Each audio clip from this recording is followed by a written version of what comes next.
నమస్తే. Welcome to Leo. Tamannaah and Varma మొత్తానికి ఇద్దరు బ్రేకప్ చెప్పేసుకున్నారా? అయితే తమన్నా ఇప్పుడు ఏం చేయబోతుంది? గతంలో ఇలాంటి పరిస్థితులు ఎదుర్కొన్నారా ఎవరన్నా? అయితే దీని గురించి మనతో మాట్లాడడానికి సీనియర్ జర్నలిస్ట్ హేమ సుందర్ గారు ఉన్నారు. వారిని అడిగి తెలుసుకుందాం. సార్ నమస్తే. నమస్తే. సార్, ఇప్పుడు ఉన్నటువంటి ఒక కాలంలో సినీ ఇండస్ట్రీలో బ్రేకప్ సంబంధించినటువంటి ఒక సీజన్ నడుస్తుందని చెప్పి అనుకోవాలి. అయితే మనం నిన్నగాక మొన్న చూసాం. ఆమిర్ ఖాన్ గారు కావచ్చు, మిగతా కొంతమంది స్టార్ హీరోస్ వాళ్ళు విడాకులు ఇవ్వడం ఇవన్నీ చూస్తూ వస్తున్నాం. ఇది పెళ్ళైన తర్వాత జరిగేదాన్ని విడాకులు అని చెప్పేసి అనుకోవచ్చు. చాలా మంది 15 సంవత్సరాలు 30 సంవత్సరాలలో కూడా విడాకులు ఇచ్చిన వాళ్ళు చూస్తూ వస్తున్నాం. అటు ఏఆర్ రెహమాన్ గారు కావచ్చు. అయితే ఇదే విధంగా చూసుకుంటే ఇంకో పక్కన హీరోయిన్లు కావచ్చు, లేదంటే వీళ్ళంతా బ్రేకప్ చెప్పుకునేటువంటి పరిస్థితులు ఉన్నాయి. ఎందుకని ఈ పరిస్థితి ఎదురవుతుంది అంటే ఏం చెప్తారు? అంటే విడాకులు తీసుకుంటేనే విడాకులు తీసుకున్నారని చెప్తారు. బ్రేకప్లు తీసుకుంటేనా బ్రేకప్లు తీసుకుంటున్నారేంటి అని అడుగుతారు. అంటే బ్రేకప్లు తీసుకోకూడదా? ఎంతమంది బ్రేకప్లు తీసుకోవట్లేదు? ఇప్పుడు గోవింద విడాకులు తీసుకుంటున్నాడు ఈ వయసులో. మొన్న లేటెస్ట్ వార్త. అంటే సమంత నాగచైతన్య విడాకులు తీసుకున్నప్పుడు వార్తే. ప్రేమించుకునే వాళ్ళు విడిపోతుంటేనేమో బ్రేకప్ అంటున్నారు, పెళ్లి చేసిన వాళ్ళు విడిపోతే విడాకులు అంటున్నారు. ఇక్కడ ఏమందంటే విజయ్ వర్మని వీళ్ళతో పెళ్లి దాకా వెళదామనే ప్రపోజల్ అయితే వచ్చింది. ఇది పెళ్లి చేసుకోబోతున్నారు అని కూడా వార్త వచ్చినాయి. తమన్నాను విజయవర్మ చాలా సినిమాల్లో నటించాడు. వెబ్ సిరీస్లో కూడా మంచి పేరు వచ్చింది. ఒక సినిమాలో నాని సినిమాలో విలన్గా చేశాడు, భూమిక నాని సినిమాలో. మరి అతనితో ఈ అమ్మాయి చట్టపడేసి తిరగడం కానీ, ఫోటోలు కానీ ఇవన్నీ జరిగినాయి. ఎక్కడో తేడా కొట్టినప్పుడు సింపుల్గా బ్రేకప్ అని చెప్పేస్తున్నారు. తలాక్ అన్నట్టుగానే విడాకులు తీసుకోవాలంటే చట్టపరంగా ఏదో ఉంటాయి, కానీ బ్రేకప్లకి ఏముంటాయండి, ఈజీగా తీసుకోవచ్చు. ఎంతవరకు నిజం తెలియదు, కానీ సోషల్ మీడియా అయితే కోడేకి వస్తుంది, విడిపోతున్నారు వీళ్ళు అనేది. పెళ్లిపేటలు ఎక్కబోతుంటే పెళ్లిపేటలు ఎక్కుతున్నారు అంటారు, పెళ్లిపేటలు ఎక్కకుండా విడిపోయారు అంటున్నారు. ఎంగేజ్మెంట్ అయిపోయి పెళ్లిపేటల దాకా వెళ్లకుండా జంటలు కూడా ఇండస్ట్రీలో ఉన్నాయి. ఇప్పుడు తమన్నా అనగానే మనకి నువ్వు కావాలయ్యా, నువ్వు ఇటీవల జైలర్లో నువ్వు కావాలయ్యా, నువ్వు రావాలయ్యా అంటూ సాంగ్. ఇప్పుడు అదే తమన్నా సినిమాలు కూడా ఛాన్సులు తగ్గినాయి, మిల్కీ బ్యూటీ అంటూ ఉంటారు. మరి తమన్నాకి ఏంటంటే, నా ఉద్దేశం ఏంటంటే బ్రేకప్లు తీసుకునే వాళ్ళకి మంచి రోజులు వస్తాయని నా ఉద్దేశం. ఎందుకు ఈ మాట అంటుంది? ఎందుకంటే గతంలో ఎవరికైనా ఇలాంటి పరిస్థితులు వచ్చాయా, ఎదురయ్యాయా అంటే ఏం చెప్తారు? చాలా మందికి ఉన్నాయి. ఇప్పుడు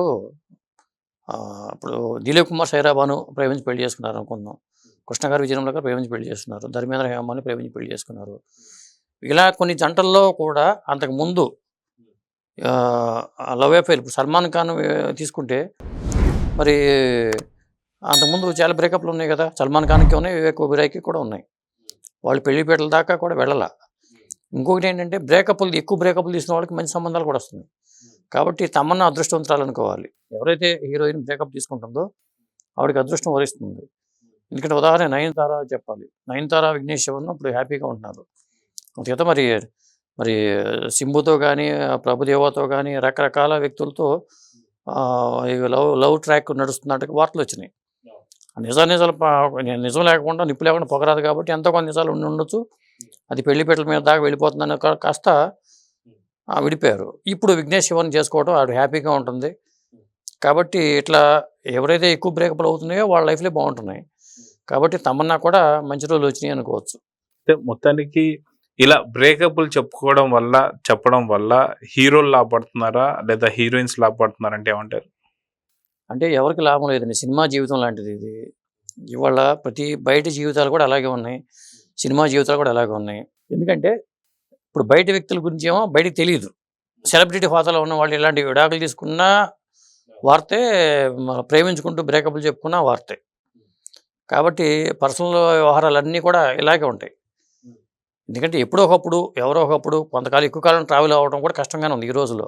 అమెరికా లాంటి వాళ్ళు, లేకపోతే గోవింద లాంటి వాళ్ళు ఇంత వయసులో ఇన్ని సంవత్సరాలు కాపురాలు చేసిన తర్వాత 40 ఏళ్ళు కాపురాలు చేసిన తర్వాత విడిపోతున్నారంటేనే ఆలోచించాలి. ఐశ్వర్య రాయ్ది కూడా మన దాకా అభిషేక్ ఐశ్వర్య విడిపోతున్నారంటూ తెగ వార్తలు వచ్చినాయి. వీటిలో కొంత నిజాలే ఉన్నాయి, ఎక్కువ శాతం నిజాలే ఉంటున్నాయి, తక్కువ పర్సెంట్ మాత్రమే అబద్ధాలు ఉంటున్నాయి. ఒకసారి వార్త బయటకు వచ్చే సోషల్ మీడియాలో ఏంటంటే అన్ఫాలో చేయడం కానీ ఇవన్నీ ఇట్లాంటివి అబ్జర్వ్ చేస్తూ ఉంటారు, చాలామంది వాచ్ చేస్తూ ఉంటారు. అన్ఫాలో చేయగానే దాని పేర్లు మార్చుకోగానే ఉప్పొందినట్టుగా భావించుకుంటున్నారు చాలామంది. పెద్ద పెద్ద హీరోలు కూతుర్లు కొడుకులు కూడా 2 పెళ్ళిళ్ళు 3 పెళ్ళిళ్ళు చేసుకుంటున్నారు. కాబట్టి ఇవాళ పెద్ద చర్చించుకోవడం కూడా తప్పే అనిపిస్తుంది. ఇంకో 10 ఏళ్ళు పోతే దీని మీద అసలు డిస్కషన్స్ కూడా చేయమేమో మనం. ఎందుకంటే ఇప్పుడు బ్రేకప్ తీసిన వాళ్ళ గురించి మనం మాట్లాడుకునే పరిస్థితి వచ్చింది. ఒకప్పుడు విడాకులు తీసిన వాళ్ళ గురించి మాత్రం డిస్కస్ చేసేవాళ్ళు, ఇప్పుడు బ్రేకప్ల గురించి మాట్లాడుకోవాల్సి వస్తుంది. ఇంకా చెప్పాలంటే ఇంక ముందు ముందు ఇంకా మారిపోద్ది అది. అయితే ఓన్లీ సెలబ్రిటీస్ మాత్రమే ఒకవేళ వాళ్ళు ఏది చేసినా అంటే పెళ్ళిళ్ళైనా, విడాకులైనా, లేదా లవ్ అయినా, బ్రేకప్ అయినా, సో ప్రతిదీ వార్త కింద నించుంటుంది. సో సెలబ్రిటీస్కి మాత్రమే ఇంత హైప్ వస్తుంది అనుకోవాలా, లేదా సామాన్యులు మీలాంటి వాళ్ళు మాలాంటి వాళ్ళు ఏదైనా జరిగితే ఇంత ఇష్యూ ఎందుకు కాదంటే ఏం చెప్తారు? ఈ బయటికి రావు. సామాన్యుల గురించి ఎవరు తెలుసుద్ది? ఒక రైటర్ ఉండేవాడు, ఆ రైటరు తన ఫోటో కూడా వచ్చేది కాదు పత్రికలో, నవలలు రాసినప్పుడు కూడా ఫోటో కూడా వచ్చేది. ఎందుకు వచ్చేది కాదంటే ఆయన యాక్టివిటీస్ బయట తెలియకుండా ఉండడం కోసం. సెలబ్రిటీ, అప్పుడు సెలబ్రిటీగా ఆయన ఎవరు కూడా తెలియదు, ఆయన ఏ పని చేసినా ఎవరికి తెలియదు. సెలబ్రిటీ హోదాలో ఒకసారి బయటికి ఫోటో లీక్ అయింది అనుకోండి, అతను ఏం చేయాలన్నా సమస్య. ఒక సెలబ్రిటీ హోదాలో చూస్తారు, అతను ఎక్కడ చేసినా ఏం చేసినా ఫోటో తీస్తారు, దీంట్లో పెడతారు. కాబట్టి సెలబ్రిటీగా కాకుండా పుట్టడం ఒక తప్పులాగా అనిపిస్తూ ఉంటుంది. కాకపోతే ఒక లగ్జరీ లైఫ్ ఉంటుంది కాబట్టి వాళ్ళు ఆ లైఫ్ని ఎంజాయ్ చేస్తూ ఉంటారు. కాకపోతే ఇలాంటివి వచ్చిన ఇష్యూస్ వచ్చినప్పుడు, ఫ్యామిలీ ఇష్యూస్ వచ్చినప్పుడు కానీ వీధిని పడాల్సిన పరిస్థితి వస్తుంది. ఇప్పుడు మంత్రులు కూడా పెళ్ళిళ్ళు 2 పెళ్ళిళ్ళు చేసుకోవడం, దాన్ని టీవీలోకి ఎక్కి చర్చించుకోవడం, ఇవన్నీ మనం చూసాం. అది మెయిన్ ఏంటంటే సెలబ్రిటీ హోదానే ఒక ఇబ్బందికరంగా ఉంది. అయితే గోవింద కావచ్చు, అమీర్ ఖాన్ కావచ్చు, అదేవిధంగా ఏఆర్ రెహమాన్ కావచ్చు, ఇలా చాలా మంది తీసుకుంటూ వస్తున్నారు. ఈ వయసులో కూడా తీసుకోవడానికి, విడాకులు తీసుకోవడానికి ఏంటి కారణాలు? ఎందుకంటే లగ్జరీస్ లైఫ్ ఉంటుంది, స్పెషల్గా వాళ్ళకంటూ బ్యాంక్ బ్యాలెన్స్లు ఉంటాయి, ఎటువంటి గుట్టే చప్పుడు కాకుండా సైలెంట్గా ఉండిపోవచ్చు. కానీ ఎందుకని విడాకులు తీసేసుకుంటున్నాం అని చెప్పి సమాజానికి అర్థమయ్యేలా చెప్తున్నారంటే ఏంటి దీని వెనక అర్థం? అంటే డబ్బు ఉంటేనే హ్యాపీగా ఉంటారని చెప్పలేమండి. డబ్బునంత మాత్రాన సుఖాలన్నీ వచ్చేస్తాయి, అన్ని సమస్యలు, భార్యాభర్తల మధ్యలో అన్యోన్యంగా ఉంటారు అనుకోవడం లేదు. రకరకాల కారణాలు, రకరకాల సమస్యలు. ముందు ఒక అగ్రిమెంట్తో పెళ్లి చేసుకుంటారు. ఇప్పుడు నరేష్ వ్యవహారం తీసుకుంటే ఆయన 3 పెళ్ళిళ్ళు అయిపోయి నాలుగో భార్యగా ఉన్నారు అని చెప్పి వార్తలు వచ్చినాయి.